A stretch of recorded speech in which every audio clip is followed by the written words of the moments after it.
Ya, tadi kan dapat informasi kita di berita bahwasannya pihak terlapor ya dengan PH-nya itu mengadukan ke bidang propam di Polda Metro terkait proses penyelidikan dan penyidikan yang dilakukan oleh penyidik Reskrim Unit PPA Polres Jaksel. Kalau dalam pandangan saya melihat ini memang ada upaya dari pihak pelapor untuk melakukan counter ya terkait perkara yang memang sedang berlangsung. Karena sesungguhnya dalam perkara hukum pidana itu, Mas, kalau sudah SPDP, ini prosesnya tinggal dipanggil terakhir pihak terlapor, ya, dan atau tambahan saksi-saksi dari pihak terlapor. Setelah beres mereka diperiksa dalam konteks SPDP, maka kan langsung gelar perkara, ya, pihak penyidik untuk menetapkan, ya, menjadi terang benderang perbuatan pidana ini untuk menetapkan siapa tersangkanya. Tentunya kan kita sudah tahu terlapornya adalah saudara FA gitu, FB ya, kalau nggak salah, seperti itu. Jadi setelah penetapan tersangka, ya tentunya dalam perkara hukum pidana ini kalau ancamannya ya sesudah pasal 183 ya pembuktiannya sudah jelas, kemudian ancaman pidana di atas 5 tahun, alasan subjektif objektif penyidik dapat menangkap dan menahan, kan begitu. Apalagi yang disangkakan adalah pasal perlindungan anak yang paling besar ini maksimal 15 kali. Acara pidana dan perkapolri dalam manajemen penyelidikan dan penyidikan itu kan dasar hukum dari penyidik ya, Polri dalam melakukan upaya pidana ya, melaksanakan penegakan hukum pidana. Tentunya waktu itu ditentukan oleh penyidik itu sendiri sebenarnya. Tidak ada langsung waktu yang rigid gitu loh. 2 minggu selesai, waktunya 14 hari, 7 hari selesai hari kerja. Itu jujur, secara letterlek itu memang tidak disebutkan langsung berapa timelinenya dalam proses perkara pidana. Karena bisa saja, mohon maaf ya, 1 bulan bisa selesai, 2 bulan bisa selesai, 3 bulan bisa selesai. Bahkan sampai bertahun-tahun kan, ketika memang ternyata alat bukti yang dicari oleh penyidik tidak cukup gitu loh.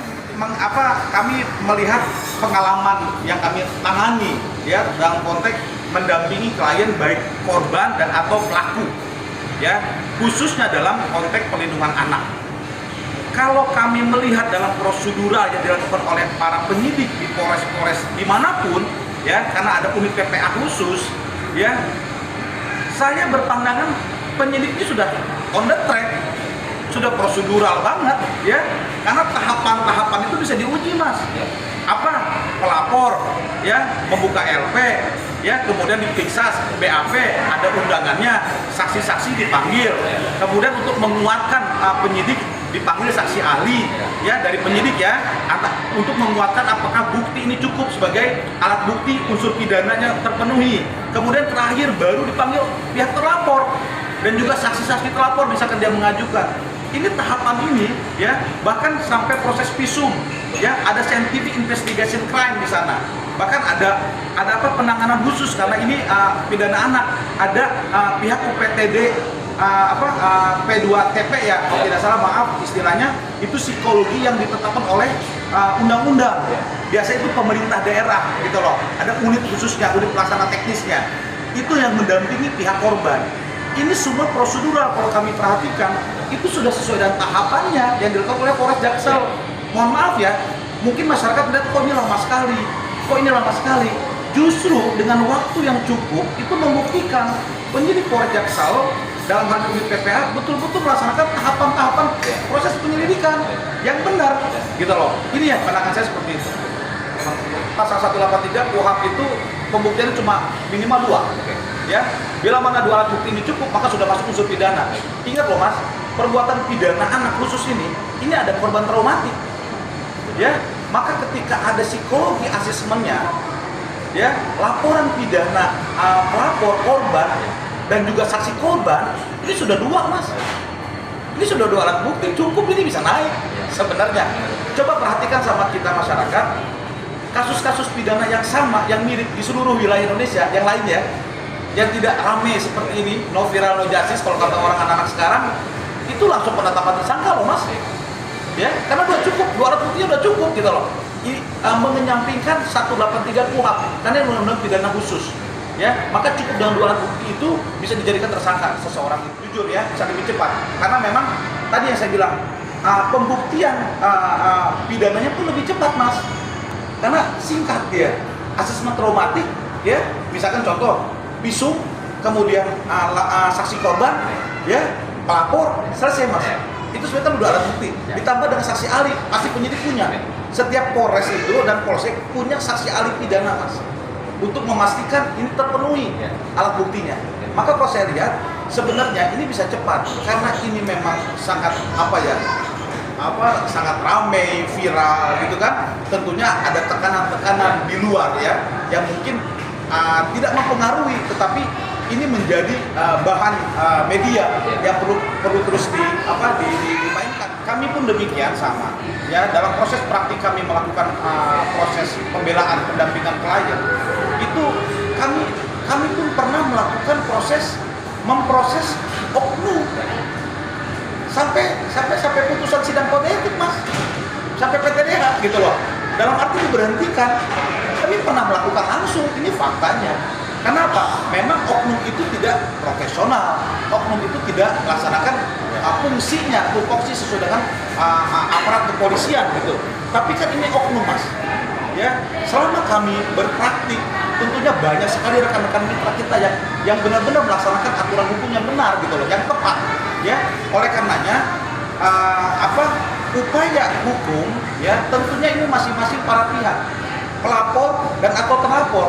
Sekarang kalau pihak terlapor, mohon maaf ya mas, sebenarnya kalau mereka mempersiapkan untuk memastikan ketika status kliennya sebagai terlapor adalah tersangka, seharusnya nih PH-nya terlapor ini mempersiapkan ya bagaimana ya dia bisa melakukan proses pra-peradilan terkait penetapan tersangka, diuji.